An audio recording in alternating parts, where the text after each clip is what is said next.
itu atau bersikap mampu, saya akan masih menjelaskan. Pertama, tujuan perbandingan. Tujuan perbandingan ini untuk memperoleh ontologi pendidikan, yaitu suatu gambaran dan klasifikasi global mengenai berbagai bentuk pendidikan untuk mengetahui hubungan dan interaksi antara elemen-elemen dalam pendidikan dan hubungan antara pendidikan dan masyarakat, dan untuk membedakan perubahan-perubahan yang fundamental dalam pendidikan dan hal-hal yang tetap dipertahankan, serta menghubungkan keduanya dengan nilai-nilai filosofis yang diyakini. Perbandingan kurikulum Indonesia dan Hong Kong.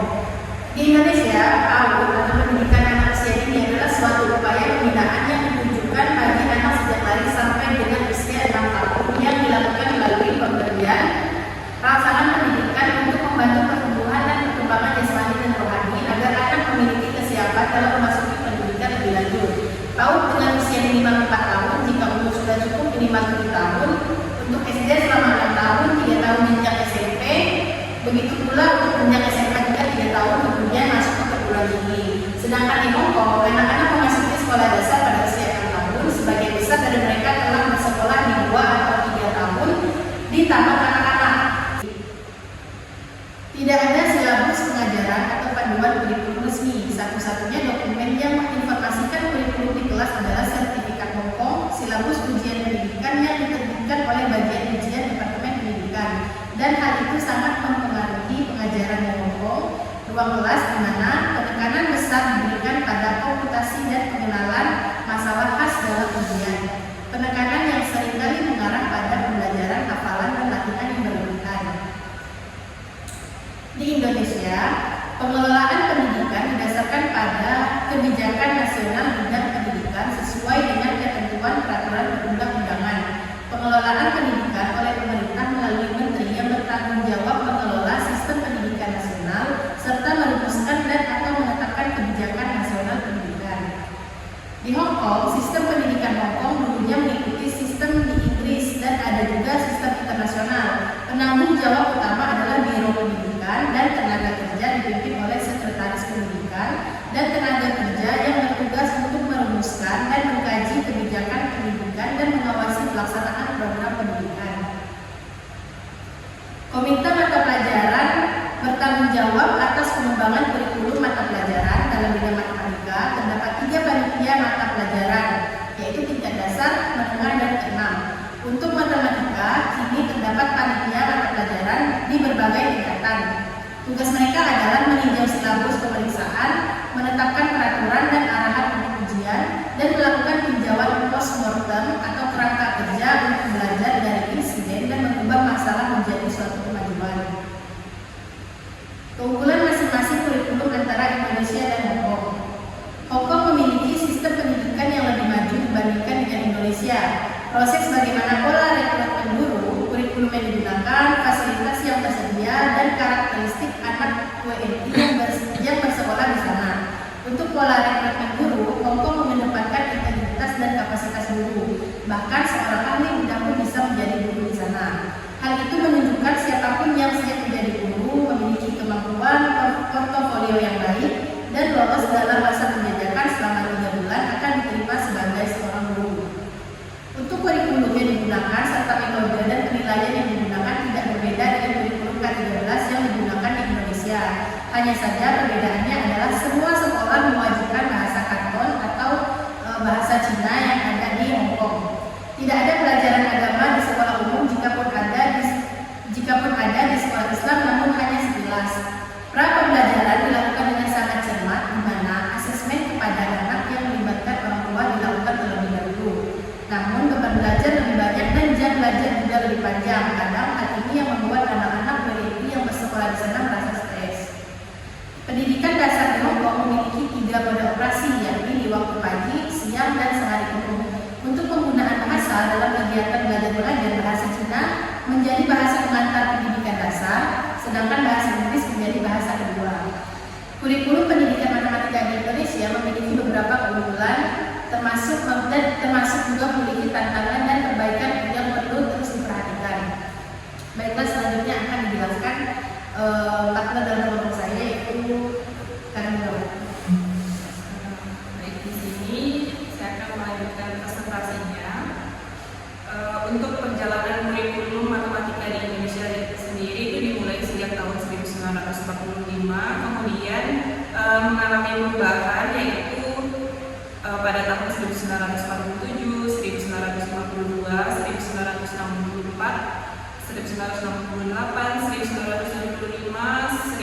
1984, 1994, 2004, dan 2006, 2013 hingga kurikulum merdeka. Nah, untuk perjalanan kurikulum matematika di Hong Kong itu sendiri, pertama kali itu di awal tahun 1960-an. Pada akhir tahun 1960, diselenggarakanlah sebuah seminar di Universitas Hong Kong oleh sekelompok pendidik matematika progresif untuk memperkenalkan kepada guru lokal tersebut ide-ide baru dan tren baru dalam pendidikan matematika di negara-negara barat. Kemudian pada tahun 1975 di Indonesia kurikulumnya itu menekankan pada pencapaian tujuan agar pendidikan lebih efektif dan efisien. Nah, topik-topik yang ada itu seperti himpunan, geometri bidang dan ruang, statistika dan probabilitas, relasi, sistem numerasi kuno, dan penulisan lambang bilangan non desimal.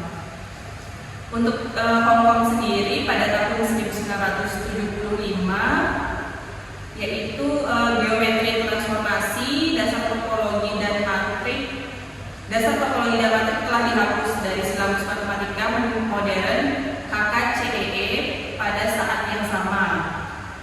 Kemudian topik-topik baru telah diperkenalkan ke dalam silabus tradisional dan pemisahan matematika menjadi beberapa bagian aritmatika, aljabar, geometri, dan trigonometri telah dihapuskan. Dengan kata lain, perbedaan antara yang tradisional dan silabus modern telah sangat berkurang. Kemudian untuk negara Indonesia, pembaharuan kurikulum 1975 menjadi kurikulum 1984. Ini memberikan perubahan yang besar pada pembelajaran matematika dari segi materi dan cara pembelajaran. Perubahan yang terlihat itu adalah masuknya materi komputer ke dalam kurikulum matematika. Kemajuan ilmu pengetahuan dan teknologi mulai diadaptasikan, dimanfaatkan sebagai alat dalam pembelajaran matematika, seperti kalkulator dan komputer. Kemudian untuk negara Hong Kong sendiri pada tahun 1978, Departemen Pendidikan mengumumkan bahwa pendidikan tradisional dan silabus modern akan digabungkan. Kontroversi matematika tradisional di Hong Kong. Kemudian pada tahun yang sama juga Departemen Pendidikan mengumumkan bahwa mulai tahun 1980 dan seterusnya kalkulator elektronik akan digunakan diizinkan di HKCEE. Nah, masyarakat umum ini senang dengan anak-anak mereka karena memiliki kesempatan pendidikan yang lebih baik dan dalam bidang pendidikan matematika, kebingungan gerakan matematika modern telah berakhir. Nah, metode pengajaran yang ada di Hong Kong itu yang pertama adalah ceramah, kemudian secara demonstrasi menggunakan alat peraga, yang ketiga itu mengerjakan latihan, kemudian yang keempat tanya jawab, dan yang kelima yaitu mengadakan kegiatan. Kemudian untuk Hong Kong sendiri, mata pelajaran matematika di sekolah dasar akan belajar melakukan empat operasi, mengerjakan persentase, menyelesaikan persamaan linier sederhana yang tidak melibatkan bilangan negatif, menghitung volume balok, dan menghitung keliling lingkaran.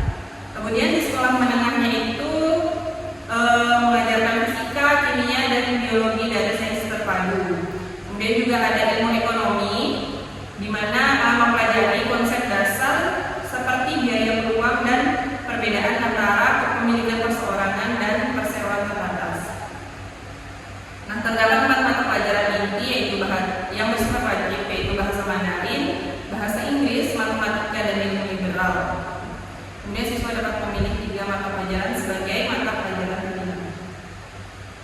Untuk jam belajarnya sendiri di Indonesia itu rata-rata dimulai pada pukul 6.30 pagi dan berakhir pada pukul 1 siang.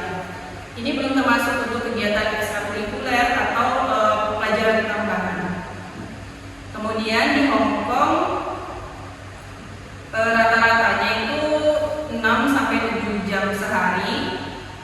Dan itu juga belum termasuk misalnya siswa mau ikut kursus atau ajaran tambahan. Kemudian kelebihan kurikulum di Indonesia yang pertama,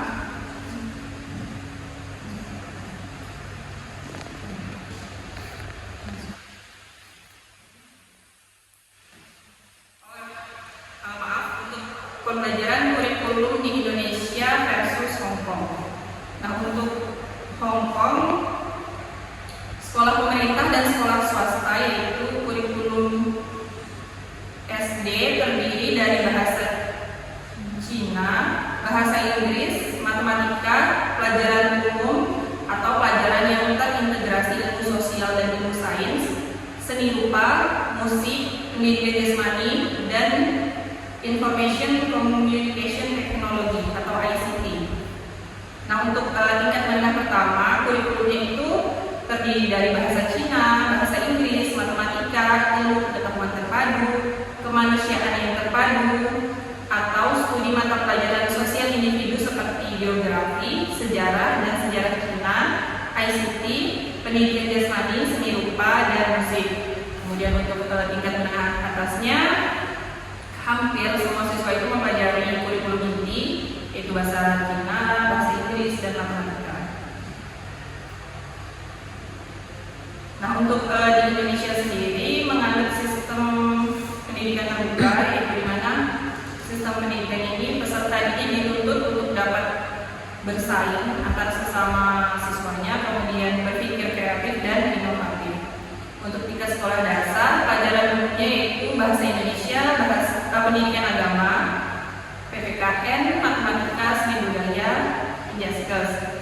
Tingkat SMP dan SMA juga sama, namun yang membedakan untuk tingkat SMA mulai ada mata pelajaran penjurusan, ada yang wajib dan ada yang pemindahan. Nah, ini adalah tingkatan sekolah di Hong Kong.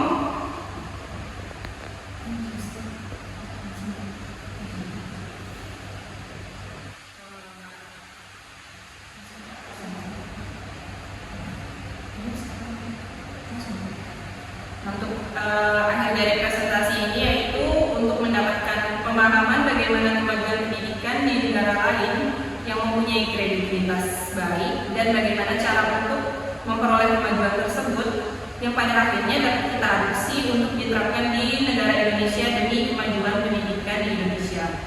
Setidaknya sebagai praktisi pendidikan atau pendidik, kita dapat ambil bagian sesuai kemampuan kita demi tercapainya tujuan pendidikan nasional di Indonesia. Selebihnya dapat memberikan kritik dan saran tentang kondisi pendidikan di Indonesia yang kurang tepat atau kurang baik sebagai bahan rujukan bagi pembaruan sistem pendidikan di Indonesia yang semata-mata juga untuk kemajuan bangsa Indonesia. Baiklah, sekian dari presentasi kami pada hari ini mengenai perbedaan atau perbandingan kurikulum di Indonesia dan Hong Kong. Baik, sekian presentasi dari kelompok kami. Mungkin ada teman-teman dari kelompok yang lain yang ingin bertanya, menanggapi atau memberikan kritik dan saran. Dipersilahkan. Izin bertanya, saya Eka Sari dari kelompok 1. Nah, ini kan tadi pemaparan perbandingan kurikulum antara Indonesia dan Hong Kong. Nah, karena fokusnya dalam matematika, jadi yang ingin saya tanyakan, kita membahas ini kan karena Hong Kong termasuk salah satu negara yang tinggi nilainya berdasarkan hasil TIMSS. Nah, menurut penyaji,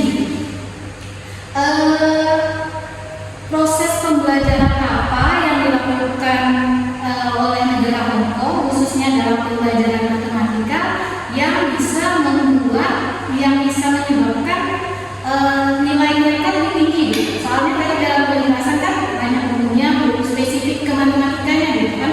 Matematika memang udah diajarkan dari SD sampai SMA. Nah, tapi saya minta jelaskan proses seperti apa yang dilakukan oleh siswanya, misalnya fokusnya dalam apa gitu, yang pembelajaran mereka yang menyebabkan mereka bisa memperoleh nilai itu lebih tinggi menurutnya. Sudah, itu saja, terima kasih. Baik, saya dari kelompok 4, saya Tina Saskia Sabila. Di sini kan belum ada menyinggung tentang bagaimana penilaian akhir dari jenjang ke jenjang. Misalkan di Hong Kong SD ke SMP itu gimana gitu? Apakah mereka menggunakan ujian atau pakai nilai raport dan segala macam itu? Terima kasih. Baik, saya akan menjawab pertanyaan dari kelompok yang diwakili oleh Intan. Bagaimana penilaian akhir di jenjang pendidikan SD, SMP maupun SMA. Nah,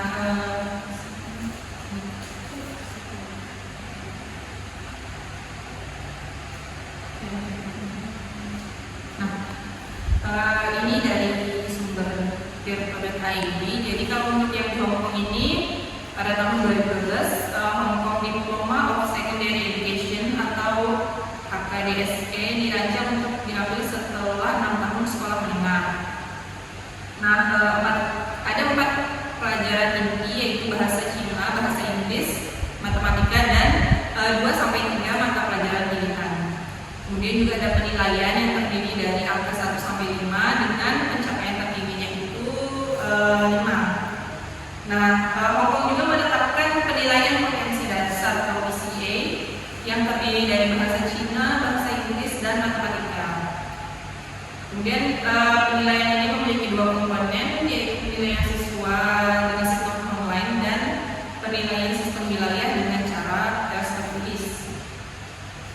Kira-kira mungkin ada yang ingin ditambahkan? Baik, saya akan menambahkan sistem penilaian mungkin dari SD ke SMP kemudian ke SMA. Nah, jadi di tingkatan sekolah di Hong Kong ini ada berdasarkan sumber Wikipedia yang kami dapatkan. Ini adalah pengklasifikasiannya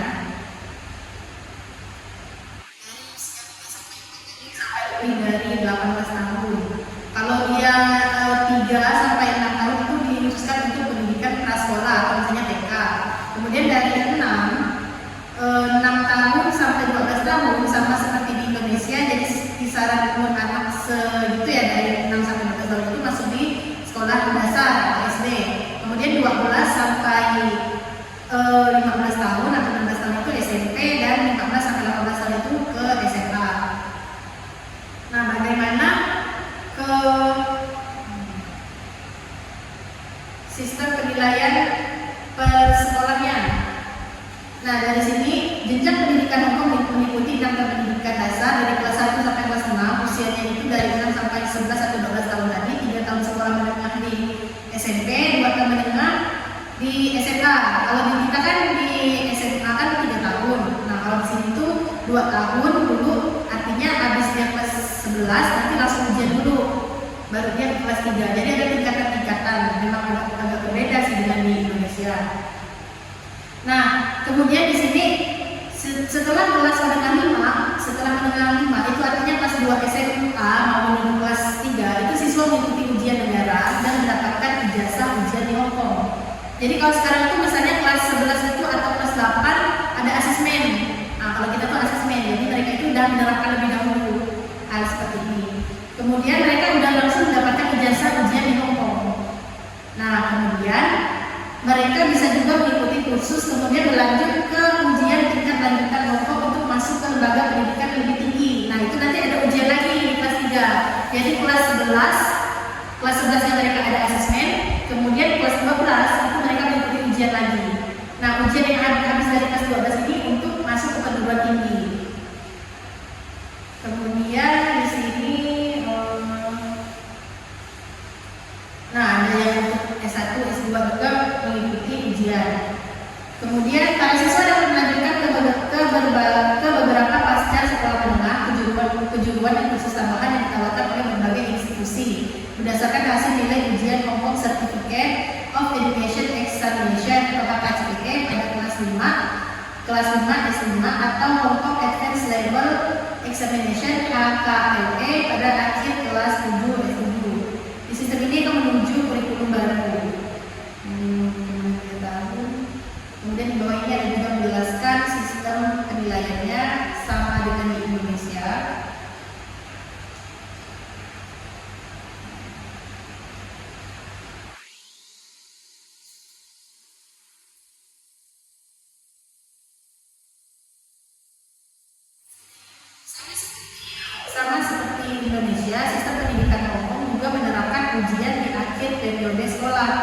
dari 2 ujian yang harus dilakukan masing-masing siswa, yaitu ujian pendidikan pokok dan penilaian tingkat lanjutan pokok. Ini menurut saya sama dengan sistem pendidikan yang dulu di Indonesia yang ada ujian sekolah, ada ujian nasional, ada ujian akhir nasional. Nah, kalau di Hongkong juga begitu, ada ujian pendidikan pokok dan penilaian tingkat lanjutan pokok. Jadi sama seperti di Indonesia menerapkan ujian di akhir periode sekolah. Nah, kalau di SMP mungkin asesmennya itu ada di kelas 8. Kalau di SMA mungkin asesmennya ada di kelas 11. Tapi setelah itu mereka kelas 9 itu ada ujiannya lagi. Nah, ujiannya kedua HKCE dan HKALE. Nah, kalau di SMA kelas 12 itu untuk melanjutkan perguruan tinggi itu ada ujiannya lagi seperti yang saya katakan. Nah, itu kan disebut juga HKCE dan HKALE. Sekian jawaban dari kami untuk pertanyaan dari kelompok kita kelompok 4. Baik, di sini saya akan menjawab pertanyaan dari kelompok 1 yang diwakili oleh IPK. Di sini pertanyaannya adalah bagaimana proses pembelajaran khususnya di matematika yang bisa menyebabkan nilainya lebih tinggi dibandingkan Indonesia lah ya. Nah, kemudian saya dapatkan di sini berdasarkan salah satu website ini menyatakan bahwa ada sebuah penelitian yang mengatakan bahwa siswa sekolah dasar Hongkong dihadapkan pada matematika yang lebih sulit dan kompleks dibandingkan di Massachusetts, negara yang mendapat nilai tertinggi dalam ujian nasional. Hal ini karena pengajaran atau pembelajaran matematika di Hongkong ini yang pertama adalah yang ini tes di Hongkong mencakup presentasi konsep angka dan pengukuran yang lebih tinggi dibandingkan dengan yang lain. Keterampilan angka dalam penggunaan aljabar, pengukuran yang penting itu mampu menangani masalah dunia nyata. Kemudian dalam sumber ini juga mengatakan bahwa di Hongkong itu mengharuskan siswa untuk menyusun respon terhadap pertanyaan matematika, bukan sekedar mencentang kotak melalui pilihan ganda. Nah, jadi mereka itu menekankan keterampilan siswa dalam menyelesaikan permasalahan atau menyelesaikan soal-soal yang mengharuskan siswa itu memberikan suatu alasan mengapa jawabannya demikian. Nah, itu kan membuat siswa menjadi berpikir kreatif dan juga kritis dalam menyelesaikan masalah matematika. Kemudian di sini juga menyatakan bahwa